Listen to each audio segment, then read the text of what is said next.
अस्सलाम वालेकुम दोस्तों, उम्मीद है तुम ठीक ठाक खैरियत से हूंदो। अदा क्लिफ्टन समुंड ते अची आऊं। ॾिसो समुंड ते साईं जेके परदे वारा आहिनि उहे माण्हू परदो बि करनि था, ऐं जेके परदे वारा न आहिनि उहे हीअं बि आहिनि। त भाउ मुंहिंजा अॼु सोचो तव्हांखे हिन वारी ते घुमायूं ऐं असां वारी जो मज़ो वठूं। हे साईं हे माण्हू पंहिंजा हटड़ा खणी आया आहिनि, समुंड ते मज़ा वठनि था पिया। अच्छा कारा पुतड़ा बि आहिनि साईं। माण्हू हाय हाय हे साईं कोई 5-6 सालनि खां पोइ वञी पेर आला कया आहिनि समुंड में।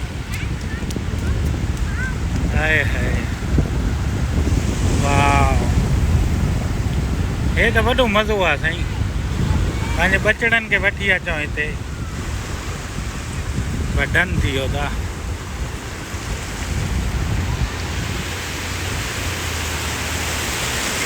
माण्हू साईं हाय हाय हे हिन उस्ताद खे ॾिसो, मांगुर गंजो हाय हाय सदको सदको ॾेठ ॿियूं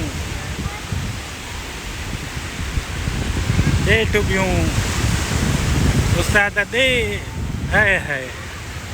हे साम्हूं पीअर साईं, पीअर माना झूला पूरो साईं झूला। हे साम्हूं सिज भरे थो पियो। गर्मी साईं, गर्मी जो दुश्मन पाणी,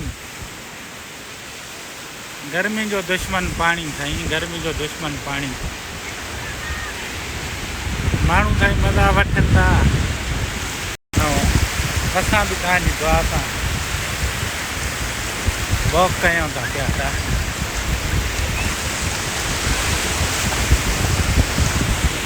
साईं हीअं अचे थो पियो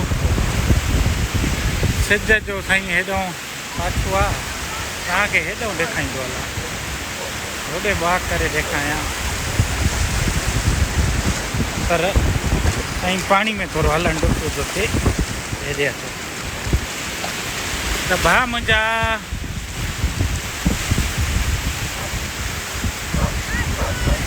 तव्हांखे हिकिड़ी ॻाल्हि ॿुधाईंदो हलां। ज़िंदगी जी कामयाबी त अथव रब जे अॻियां झुकण में। अॼु साईं, अॼु जे दौर में मटीरियलिस्टिक शयूं थी वियूं आहिनि, नफ़्सा नफ़्सी जो दौरु आहे। मोबाइल थी वई ऐं या ॿियूं शयूं थी वियूं, उन्हनि में माण्हू मसरूफ़ लॻो पियो आहे, सारे छॾियो अथई। हे साईं आशिकी माशुकी हले थी भई, आशिक मजबूर आहे, केॾो न कांधार हुजे, किथां जो बि हुजे, ड्यूटी हुनखे निभाइणी आहे। त भाउ मुंहिंजा, मां तव्हां सां इहो अर्ज़ु कयां त भाउ मुंहिंजा पंहिंजे पाण खे मारणु सिखो। कीअं? मां तव्हांखे ॿुधायां कीअं, मां कहिड़े लिहाज़ सां चवां। रब जे अॻियां झुको, मां खे ख़तमु कयो। रब तव्हांखे गैब कोन ॾींदो, गैब मां तव्हांजी मदद कंदो, गैब मां तव्हांखे रोज़ी रोटी ॾींदो, गैब मां तव्हांजा साईं बिगड़ियल कम ठाहे छॾींदो। पोइ ॾिसो तव्हांजी ज़िंदगानी कीअं थी हले। अगरि कोई पंहिंजे माउ पीउ खां नाराज़ आहे, माउ पीउ खे राज़ी कयो। माउ खे मारियो, गुस्से खे छॾियो, अना खे ख़तमु कयो। पोइ भाउ खां नाराज़ आहे, पंहिंजे भाउ खे मल्हायो। भेणनि खां नाराज़, साईं असां मिटा माइटी में दुश्मन ते अची वेंदा आहियूं, जानी दुश्मन।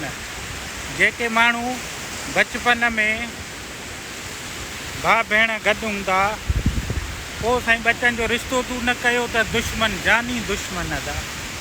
रिश्ता साईं नसीब जान, मुक़दर जान, जंहिंजो जिथे रब नसीब लिखियो उन सां शादी थी वेंदी।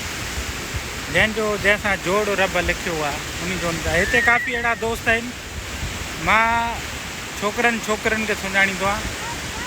छोकिरी पाकिस्तानी आहे त छोकिरो इंडियन आहे, या छोकिरो पाकिस्तानी आहे त छोकिरी इंडियन आहे। अंग्रेज़नि जा ॿुधायांव जे मुंहिंजे पोयों ॾिसो था घणा मैक्सिको बि था आहिनि अमेरिकन सां शादी।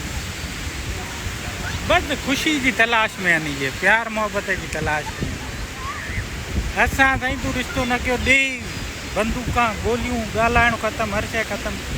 कॾहिं इहो सोचियो त उन ई भाउ भेण बचपन में गॾु खाधो पीतो हूंदो, खेॾणा शेयर कया हूंदऊं, वॾियूं वॾियूं साईं उन्हनि जूं यादूं हूंदियूं, पर बचा छा अची विया, सॉरी, त हर शइ विसारे छॾी। ईअं न कयो प्यारा, ईअं न कयो।